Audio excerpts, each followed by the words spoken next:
If you were thinking about going vegetarian, I think I've got the novel to push you over the edge. Welcome to the depths.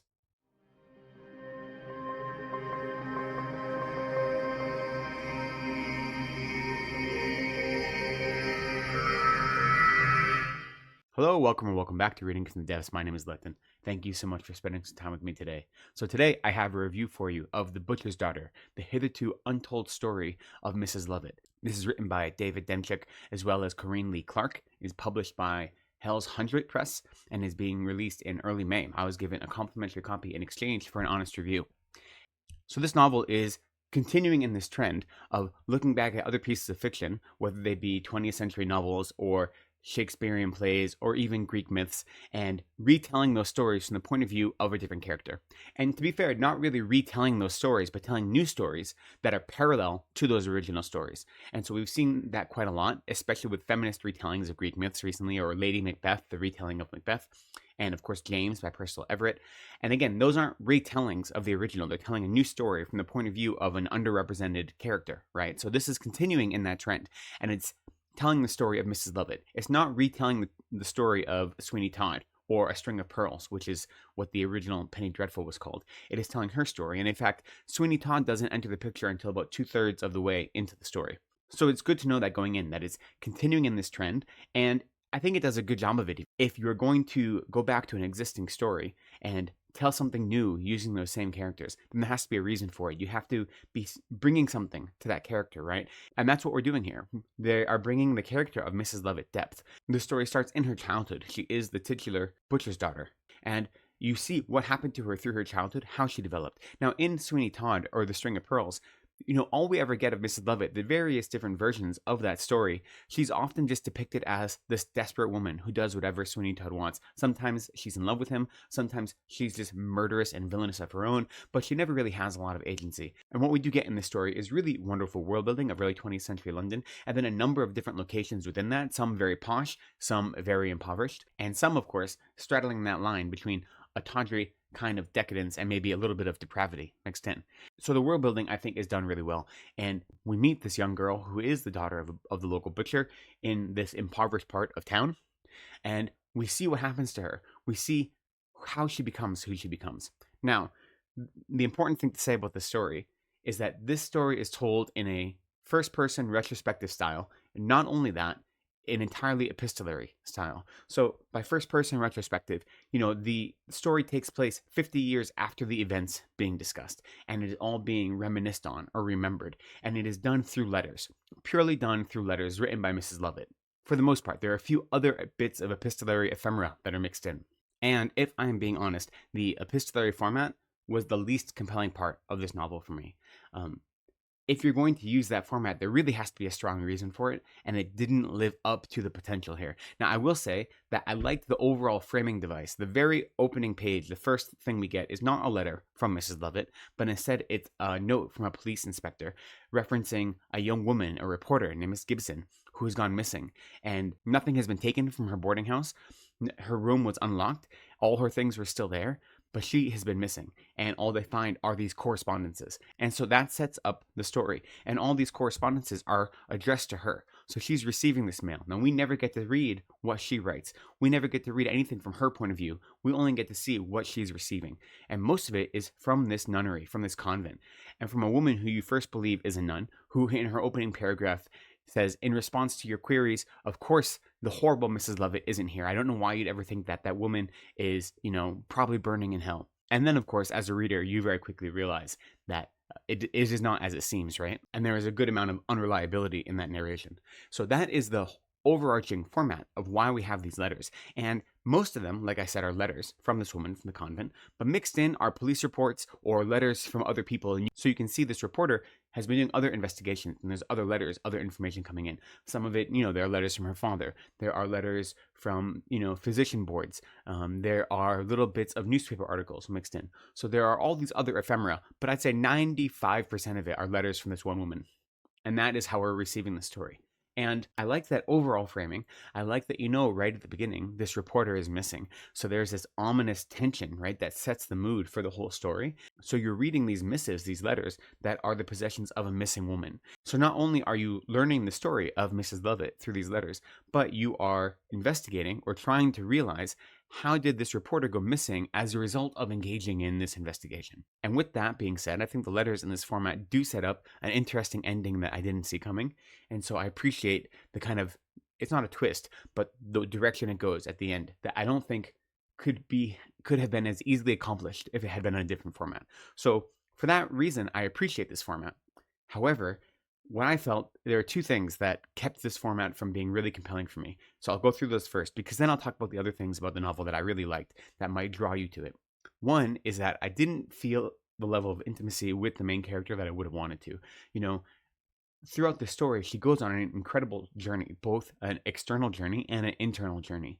And receiving that information through the form of these letters, you think there would be this intimate bearing of her soul, and there is a little bit, but you can never trust it because she's always playing a game. So there's a constant sense of unreliability with the narrator, which I appreciate an unreliable narrator, but it never lets there be a whole lot of interiority, or I was missing what I felt like was interiority. And her journey is so epic in so many ways, and it has so many different stages of her journey and so many different things that she experiences that I would have liked to be there with her. And it felt like it was at a remove. It felt like it was at a distance. And that was the biggest thing that kept this format from really appealing to me in this case, is that it felt like it kept me farther away from the main character and from the actions of the main character than I wanted to be, because so much of the story was so compelling.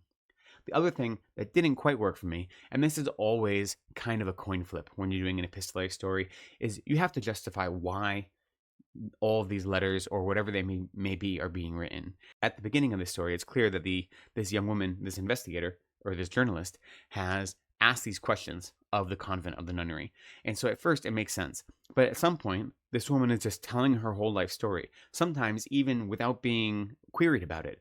You know, she'll start her letter by saying, I haven't heard from you in 2 weeks, but I have to continue telling my story. I just can't stop. And that felt a little strange for me. It felt a little forced. Like, what was the rationale behind her continuing to letter after letter after letter unfold her story, especially when there was at some point she was no longer being asked for it. And that's always a danger, like I said, in epistolary formats, that why is this whole story being told this way, in such detail in these letters? And if everything else about the story really works, that's an easy thing to overlook. But when this format itself felt like it was preventing me from getting as in-depth into the story as I would have wanted it to be, then that just kind of added on. So it's the kind of thing that's easy to overlook when everything's going right, but when things aren't going right, then it becomes a bigger obstacle.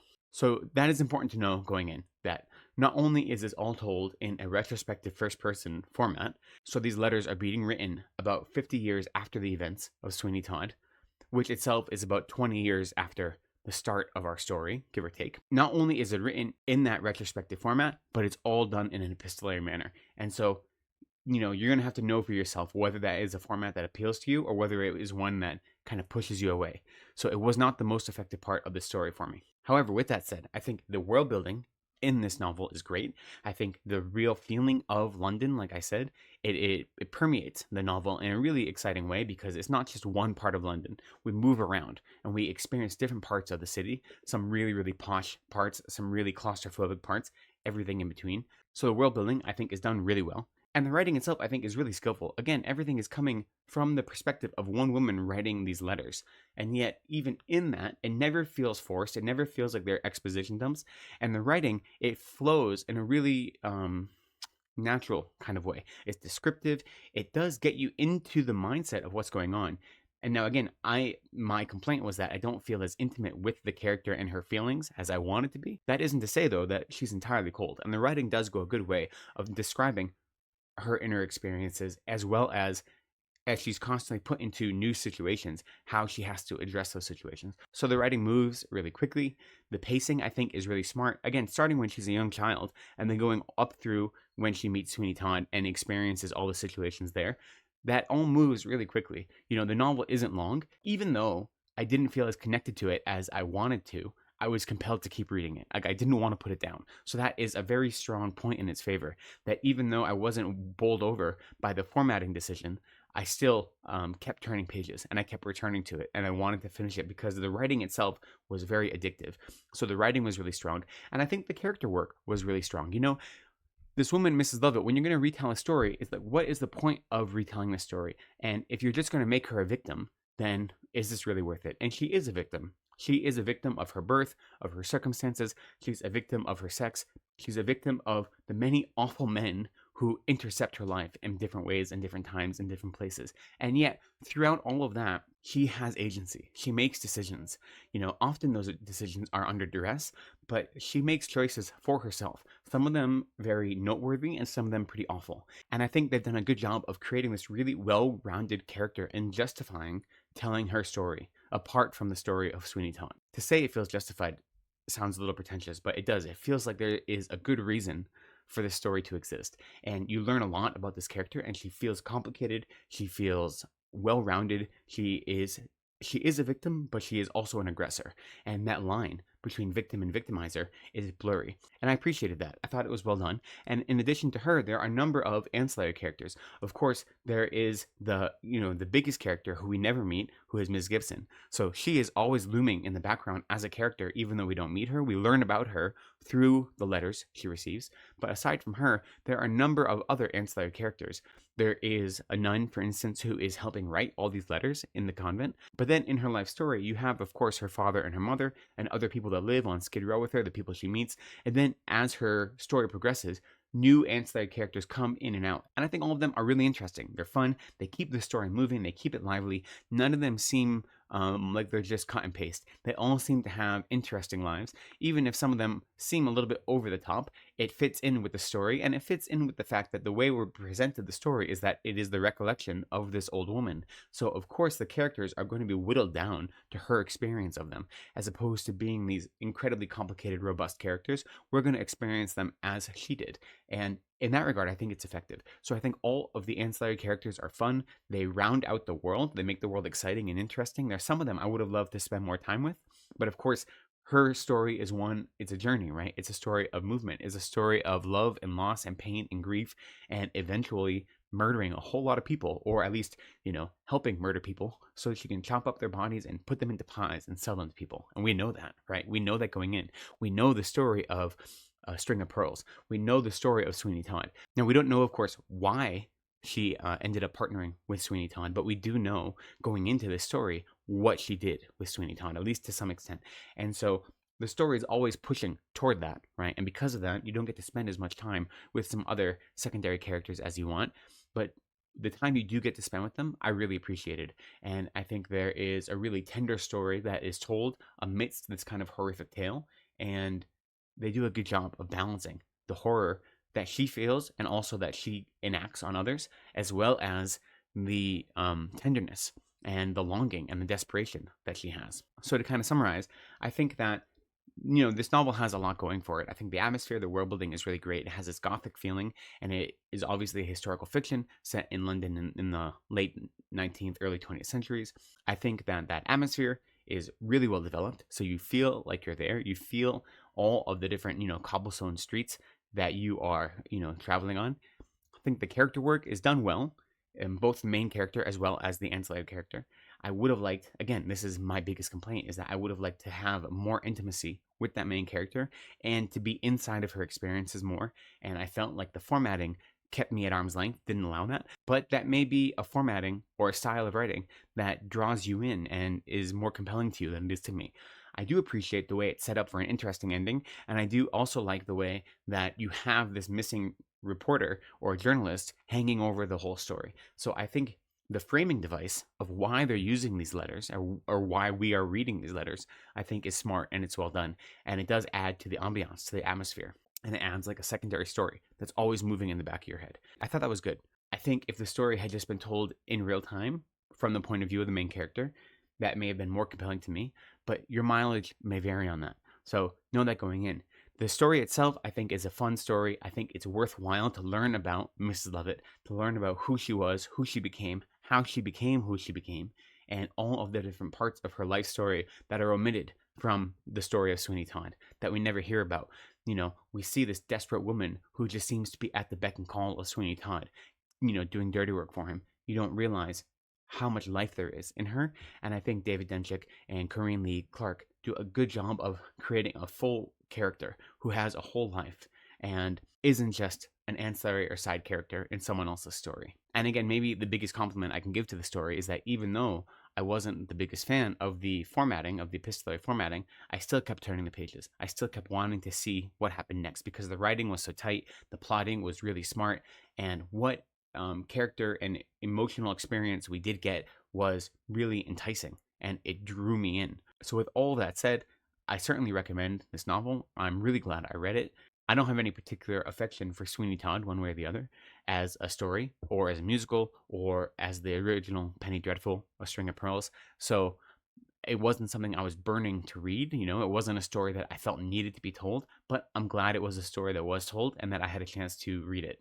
I think with that, I'll leave it here. I'd love to know, have any of you read this story yet? What do you think of it? What do you think of epistolary stories in general? You know, they're hit or miss for me. This year, I think this is the third or fourth epistolary novel I've read. And, you know, they all haven't had the same effect. So I'd love to hear what your opinion is of epistolary novels, and if there are any that you really appreciated that you recommend, and as well as these reimaginings, telling stories that we already know from a different character's point of view. You know, this is a trend recently, and I think some of them justify it, some of them don't. This one I think does, but I'd love to hear your thoughts on that as well. And if you have any other recommendations, please share them down in the comments. But for now, I'll say thank you for spending some time with me today. I appreciate you. Please be kind to yourselves, take care of each other, and go slowly.